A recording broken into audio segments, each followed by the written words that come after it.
What's up, Guardians? Profane here. Thanks for checking out the video. Today we'll be going over an updated guide on how to farm for Spoils of Conquest as a solo player here in the final shape. This will also provide you with a great means to farm for additional raid loot like armor and weapons. The Raids of Destiny hold some of the most unique and powerful gear in the game, but it's not always easy to put together a solid team to farm for these.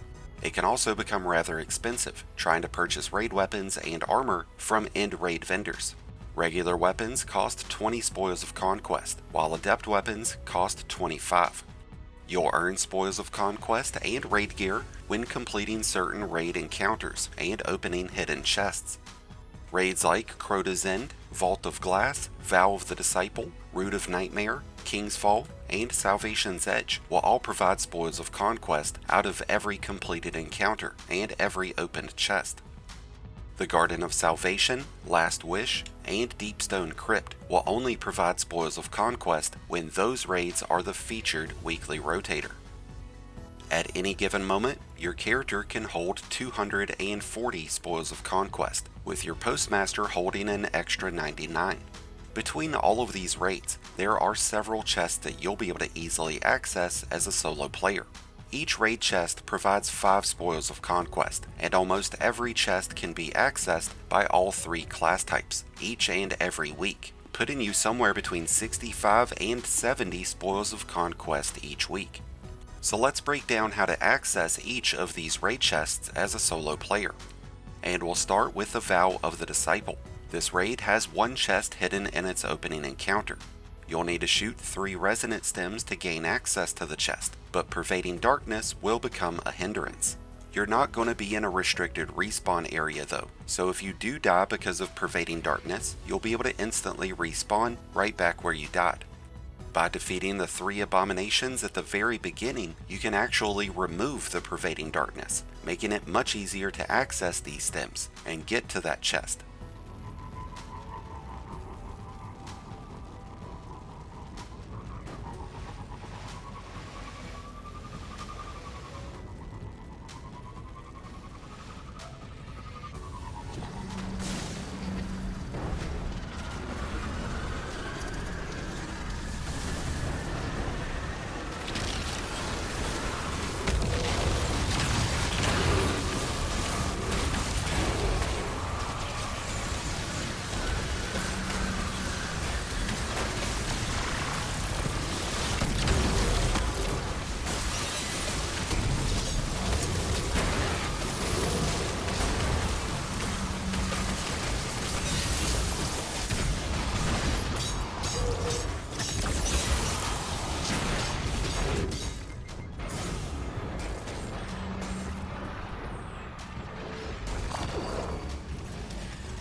Up next, we head over to the Root of Nightmare.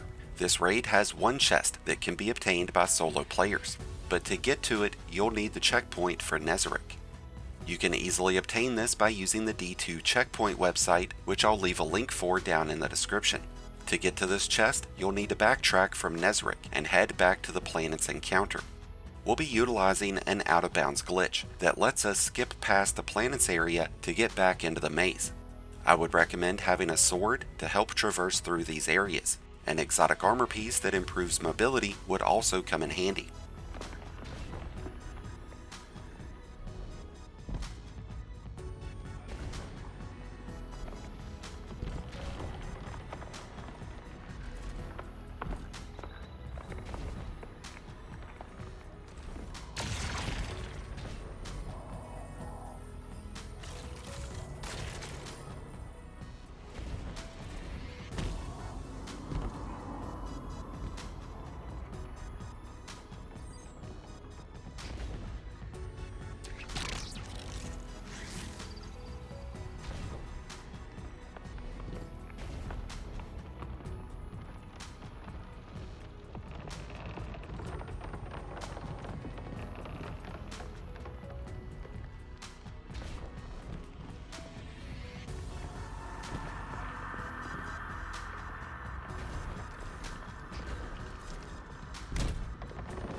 And now we head into the Vault of Glass, where we have 2 different chests that we can access.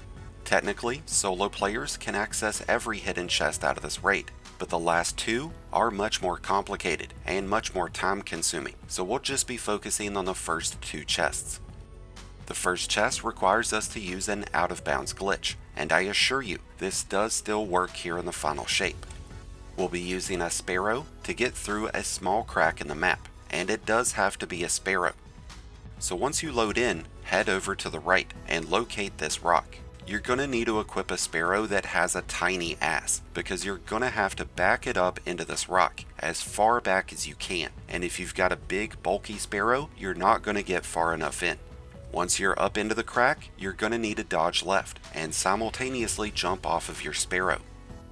Once you've gotten the timing and positioning all synced up, you'll fall straight through the floor. And this is another area that I would recommend having a sword and added mobility, because you're going to have to navigate through some tricky areas. Once you get up to the big black wall, you'll need to take a triumphant dive into the Trials of Kabir, where you'll end up wiping and respawning back within the map. And from there, you'll be able to access the first hidden chest within the Vault of Glass.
This out-of-bounds glitch does not give you access to the very first chest out of this raid, but there is a way that solo players can still obtain it. This will require you to complete the first encounter by yourself. You'll need to take control of each Vex plate while preventing the Minotaur from taking them back. A trick to easily pull this off is to capture each plate and then shoot the head off of the Minotaur that spawns in to recapture it. As long as those Minotaur don't die, they'll never go to their objective, because they'll continuously follow you around instead. So once you've captured all 3 plates and have the attention of all 3 Minotaur, all you need to do is just hang out until the doors open.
Up next, we move on to Crota's End, where we have one chest that we'll be able to access. To get through the initial entrance of Crota's End, you technically need 2 people to pass the chalice so that the bridge develops. Instead of relying on a second person, we can actually make use of a second device and a second account if we have one. So by logging in on my PC with my primary account, I can load into Crota's End and then log into a secondary account on my PlayStation or Xbox and join up on my primary account, get the bridge to develop with both characters, and then drop down into the raid with just my main character. And once we're at the bottom, we'll be able to find the chest in the far back left, hidden inside of a doorway. I would recommend having strained grapple and a sword with Eager's Edge just to make things easier, since you will be slowed down.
So that wraps up all the raids that provide Spoils of Conquest 100% of the time.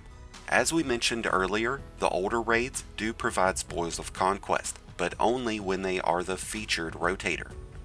Now the Garden of Salvation does have 2 different chests that you can reach, but I've only ever been able to access these on a Hunter and Warlock, and getting to both of these chests is a royal pain in the ass, so much so that I really just don't see it benefiting you. But if you are still inclined, there is a link down in the description showing you another video that I've done in the past to be able to get through those. And with that said, the first chest that we'll be accessing is in the Deepstone Crypt, and to access this chest, you'll need to make it across the frozen tundra. There's safety zones that you'll need to pass through, and at the very end, you'll find the chest hidden on top of some rocks. Skimmers will help you get through some of the mines, but you'll still need to stop at those safety points. With Deepstone Crypt weapons now being craftable, this chest does have a chance of dropping red borders, but you'll only get weapons and armor if you've completed encounters of this raid previously.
The next set of chests that we'll be accessing will be out of the last wish. The first chest will be found before the Shirochi encounter, so you'll either need to get the checkpoint or put in the wish code. You'll have to backtrack from the Shirochi encounter and head back towards the bridge, where you'll find the hidden chest at the bottom of the center pillar.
The second chest is located before the Morgith encounter, so you'll need to put in the Morgith wish to get to this one. From Morgith, you'll need to backtrack and cross the gap. You can shatter or well skate across, but if you have grapple and an Eager's Edge sword, you can still get across just fine. I would also recommend wearing any exotic armor that increases your mobility, like the Lion Rampants for the Titans. Once you've gotten across the gap, you'll find the chest to the far right, hidden behind some trees. And with that, we've now covered how any solo player can access between 60 and 75 Spoils of Conquest each and every week. And remember, if you've completed any of the encounters within these raids previously, you're going to be able to get armor and weapons as well. That's going to wrap things up for today's video, but thank you as always for checking it out. If you enjoyed and found it helpful, then be sure to hit that like button below, along with the subscribe button if you're new. Both are greatly appreciated, and both really do help support the channel. If you're a new Light Guardian, just starting your journey, or a battle-hardened veteran, just looking for a new home, then be sure to check out the Discord link in the description below, and join one of the greatest communities in all of Destiny. And until next time, Guardians, this has been Profane, wishing you all some happy hunting.